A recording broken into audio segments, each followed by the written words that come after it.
Hi, my friend. I want you to imagine what it would be like if you didn't have a million things running through your mind all the time. Always thinking, what's next? Who needs to be where? Did everyone eat? Did I brush my teeth this morning? And all the other things that we worry about, that we think about, that shouldn't be things like.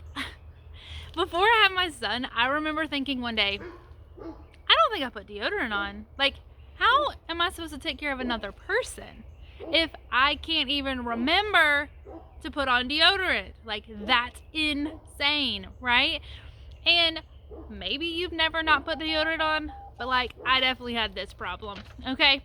So, I want you to imagine what it would be like if you weren't always thinking about, what did I forget? Where are we missing something? Did something fall through the cracks? Is someone gonna miss a practice? Like that, like mom math that people talk about is real, where you're like, okay, we need to be here, so we gotta do this, and we gotta do that, and we gotta do all the things. So that means at this time we have to be eating dinner, or whatever that means for you, right? And that is a real thing that we struggle with. And so I want to tell you that you don't have to live like that. There will be times where something shows up and something is crazy and you do have to think through those things through. But your everyday, regular life does not need to be chaos in that sense. And the way that we're going to do that is by creating rhythms.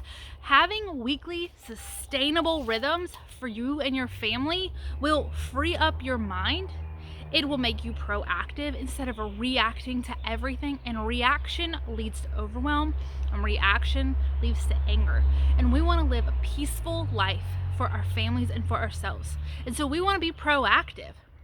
It is a flexible thing.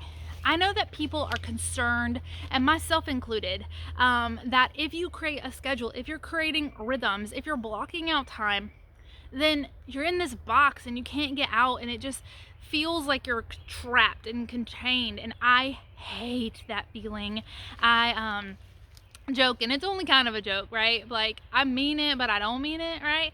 And saying like, there's only two things I can commit to in my life, and that is Jesus and my husband. And I have had to amend it since I've had my son. I am committed to him as well. So now there's three things: Jesus, my husband, and my son. And I mean that. Like, I am not good at commitment, in the sense that long-term, forever. Like, yeah, we'll just leave it at that, okay? I'm not. And when I started living a life that is in a rhythmic way, and where I know where I'm doing, I am more free now than I have ever been when I have everything up in my brain and not on a piece of paper. So let me tell you, if you're worried about creating a schedule and you're worried that it is going to box you in, it's not. It is freedom, my friend. It is freedom. And it does not tie you down forever. Rhythms and schedules, they change with the season that you're in. You are not committed to this forever. So our time, our energy, and our mental focus, those are gifts from God, and we are called to steward them well. If we are always running around and being reactive instead of proactive, we're not stewarding the things that God has called us to. If you're always thinking about what's next, you're wasting all three of those things. You're wasting them, and you're not being very effective, and you're not being very present. And we don't want that. We don't want that.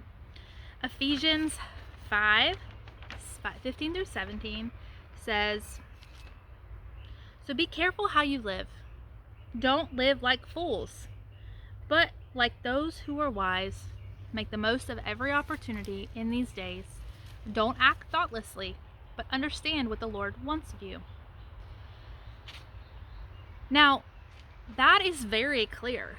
I think it's very clear. I'm at least going to talk about it, right? Do not live like fools. If we know that what we're doing isn't working and you keep doing it anyway, then you're living foolishly. If what you're doing is working, girl, keep doing that thing. But if it's not, If you're overwhelmed, if you're burnt out, if your mind is chaos, even if your house looks like it's perfect, if your mind is chaos, that's what matters. Then you are living foolishly. That's what the word says. I didn't say that. Don't live like fools, but live like those who are wise. Make the most of every opportunity in these evil days. Don't act thoughtlessly, but understand what the Lord wants you to do. Don't act thoughtlessly. That's being reactive. That is always being on the defensive. So let us be proactive. Let us live that life. And then Proverbs 22 says, a prudent person foresees danger and takes precaution. The simpleton goes blindly on and suffers the consequences. If you are seeing the consequences of the actions that you've been living in, then a prudent person foresees that and they act accordingly. They change the path that they're on. The simpleton continues on, goes blindly, and suffers the consequences. Nothing will change if you don't change it, my friend. You can do it. Hopefully by now you are convinced that you need this, right? No matter what your personality is like, no matter how big of a free spirit you are, or a toe the line type of girl, anywhere you are on this spectrum, you, my friend, can benefit from creating rhythms, scheduling out time, blocking out time that's for you and for your family. So let's figure out how the practical steps to do that. I created a workbook. You do not need the workbook to be able to do this. You can do this on a piece of paper or in a Google Doc, whatever, but the workbook will walk you through exactly what I'm talking about and as we continue through. So you can get that workbook in the description. And so we're going to talk about the practical steps of creating these rhythms. I don't want to just tell you to do it and leave you, right? So let's do it. Let's do it. So the first thing you need to do is write down your obligations. Now, I'm not trying to be overwhelming, but whatever it is that you do on a weekly basis and needs to be done by you, you need to write that down. And it might be a lot of things. It probably will be a lot of things. Write them down. Everything for your business, everything for your family, everything you do for yourself, all of this stuff, write them all down. Anything that doesn't fit in those categories, like whatever that looks like, write them all down, because you need to know what you're actually doing to be able to see where to put those things and where they make the most sense, and if you should be doing all of them. That's a different conversation. So now that you have everything down, beside the stuff that you've written down, I want you to write the time you think it will take you to do that task and the frequency that you need to do it, right? So if you meal plan, right, maybe that'll take you 30 minutes, maybe it'll take you an hour, but you only do it once a week, right? So 1 hour per week, right? And you do your quiet time with the Lord. I call it my Jesus time, but you do that, right? You want to do that a certain number of days a week. I say I would love to do it 7 days, but honestly I do it 6 days a week. I sleep in on Saturday, and I normally do my quiet time before everybody wakes up, so it doesn't get done on Saturday. So I do 6 days a week, 1 hour a day, and that's a very specific time that I spend on that. So what are those things for you? Write down the frequency and the number of days that it needs to happen, and a guesstimate amount of time if you don't really know, because like I said, you are not married to this. You can go back and fix it, which we will. That's one of the last steps. All right, now that you have everything you do and the frequency that you think that it needs to be done, I want you to group like tasks. Okay, so if you have to answer emails and Instagram DMs and Facebook messages and all of those things, those all need to be one thing. Like, can you group those all together? So group stuff like that. If you make snacks for like the week, then group all of those together, right? Don't be making like muffins on Monday and whatever else, granola bars on Thursday. I mean, like, you can, that's fine, but if you have the time to be able to block it all together, because it'll make your life easier, and you only have to clean your kitchen once, right? That's great. Less cleaning of the kitchen is always good, always. All right, I digress. All right, so now you're going to, either on that worksheet that I have provided, or in your Google Doc, or on a piece of paper, however it is that you've chosen to do this, write down the days of the week: Monday, Tuesday, Wednesday, Thursday, Friday, Saturday, Sunday. Yep, 7 days. And then I want you to start adding things under the days. Start with the things you can't control. You may not like the fact that your church starts at 9 a.m. on Sunday, but you're not going to be able to change that. There's a lot of people you'd have to ask. And so just go to church on Sunday at 9 if that's when it is. And you can't change the boot camp class that you really like on Wednesdays. Like, those things are already in stone. So add those things that you do or you want to do into your schedule, the things that don't change. Start with those things. After you added the things that you cannot change the time of, add grouped activity. Some of the things will be on every day, and some of them will be once a week. Add them where they make the most sense, on what days, like when you have times free in those days. So add them to the days of the week that you think make the most sense. Do not overthink this. It is okay. Just put it down and you can rework it later. We are not going for perfection, we're going for done. So write it down. Put everything in the schedule. Anything you added to the top with the list needs to go under a day with a time, like what time blocks you're going to be doing those things, because we can't make more time.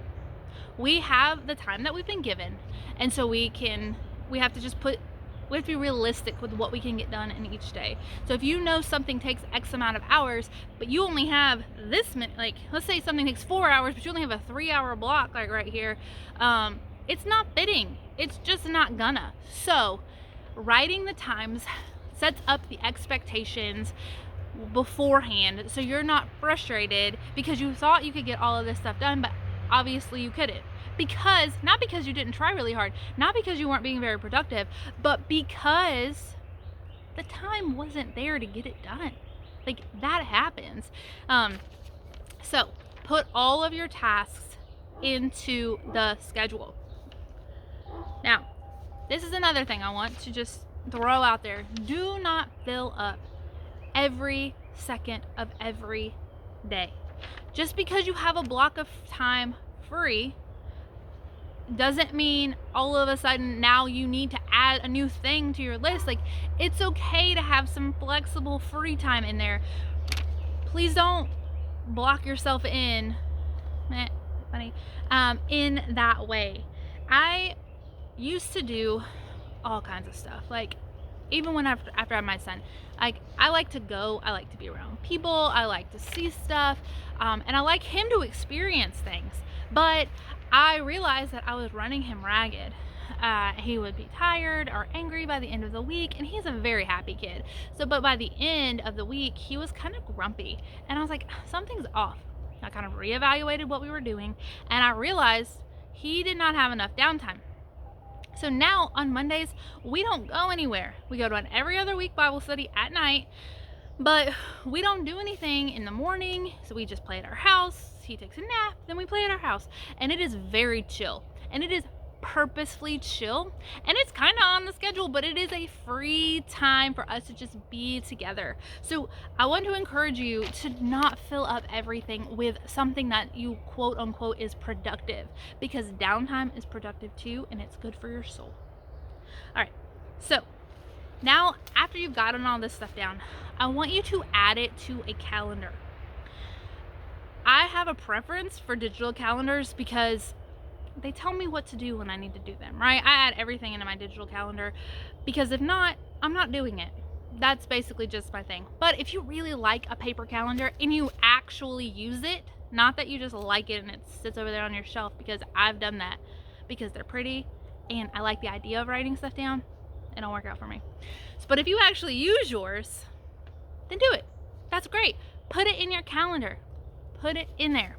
And my other preference, like the other reason why I like digital calendars so much, is because you can share your calendar with someone else. And so my husband and I, we have shared calendars, so every time one of us has like something that's come up, we added to that calendar. The other one knows right away whenever they are, if somebody asks us to do something, and he can look at our calendar and see, oh, we are free on that day. He'll call me, and then we'll talk about it, and then we'll put it in the calendar, so we're always on the same page. It's glorious and beautiful. Yeah, calendars, they're the best. Okay, so this won't be perfect. Now, you have it in there, and I've talked about that a couple of times, and we don't necessarily want to go for perfect, because it won't be perfect. Even if you go for perfect, it won't be, because you've never done it. Or maybe if you have done it, it's still new. It is still new for this season in your life, right? So do it for a week. Whatever it is that you wrote down, however your schedule looks, do it for a week. And if things work, awesome. And when they don't work, write down what happened, why. If something takes longer than you expected it to, write that down. If something took less time than you expected, write that down too. And then after that week is over, you're gonna go through and make adjustments. You're gonna edit these rhythms based on your notes, and you'll continue to refine as you go. And at some point, you'll just be rocking and rolling this rhythm schedule thing, and it'll be great. But then, your kid's life will change, and then all of a sudden, now it has to change again, and you'll have to redo it. But it's really not that complicated once you do it a couple of times. And whenever you experience the freedom that does come from this, you will want to do it every time your seasons change. All of our seasons change, and your rhythms will change, and that's okay. You'll do it again. You'll do it again. When my husband's schedule changes, our rhythms change, because I stay home and I work from home, so I'm able to adjust my calendar and my schedule to him. So whenever he works nights, our life looks different than it does when he works days. When he's deployed, my life looks really different, but it changes, and I adjust that as needed. And you can do that too. You can. Things will come up outside of your rhythm, outside of your schedule. But now you have a clear understanding of what you need to be doing, or what you even just wanted to be doing. So when someone invites you to go on a coffee date or a play date or to the zoo or whatever, someone invites you to do something, you can look at your schedule, you can see what you've decided already, and you can make an informed decision on if you should do that thing, or if the obligation that you have given yourself is more important, is higher on the priority list. It's not that you can never do something and deviate away from your schedule, but it gives you a foundation to be able to start from and make decisions wisely. Because if you do decide to do that thing, which, go to that play date, go to the zoo, do the thing, like, that's cool, but you will have to figure out when you're gonna do the thing that you had already told yourself you were gonna do. Because like we talked about, time, you don't get more of it. I'm all about doing stuff. I'm all about doing stuff on a whim, but I do have to make the decision, am I gonna do this instead of the thing I already said? And it creates more intentionality for your schedule and for your family, and that is a good thing. So you're not just flying by the seat of your pants all the time trying to figure out how to shove everything into a day. That is crazy overwhelming and horrible. Can you see that I've done that, right? And I'm sure you've done that too, and it's not a fun time. It's not a fun time. Now, the things that you need to do next, after you've done this, right? You've done it, you're working on it, things are going good, you're in the process of refining. Well, before you refine, you have to do this first one. Share your rhythms, your schedule, whatever it is you want to call it, with the people that it will affect. Because you are not an island, my friend. And if you've decided to do stuff, you should tell your spouse, especially if it's like when he's there. So and make sure he's on the same page. You can't do this by yourself. You guys are a team. Make sure that the whole team is on the same page. Don't make decisions without him. It's not good for you. It's not good for him. So make sure you're all on the same page. If your children are affected by things, make sure to tell them they don't necessarily have a voice. I mean, they do in a way, but like, you get to decide. You can let them weigh in however much you want, but let them know at the very least, like, your whole family is a team. So make sure that the team knows what's going on. And lastly, I would encourage you to find a friend, one that loves you so much and is just a little bit pushy, and ask them to hold you accountable as you do this, because you don't want someone who loves you so much and will let you get by with things. You want someone who will poke you and will say, hey dude, what are you doing? You said you were going to do this thing and you're not doing it. It really helps if you can get them on board and they have a schedule and they're working on their rhythms as well. If you can get a slightly pushy friend that loves you a lot to also be on this journey with you, it'll go so much smoother and so much better for both of you. And so that is it, my friends. Like, those are the steps. You can do it. Grab that workbook, because you can. It'll walk you straight through all of this, or rewatch the video, whatever works best for you. I'm so excited that you have made it through and that you are going to be living more intentionally, living with more freedom, and living in a way that stewards the gifts that God has given you. All right, friends, I will talk to you later.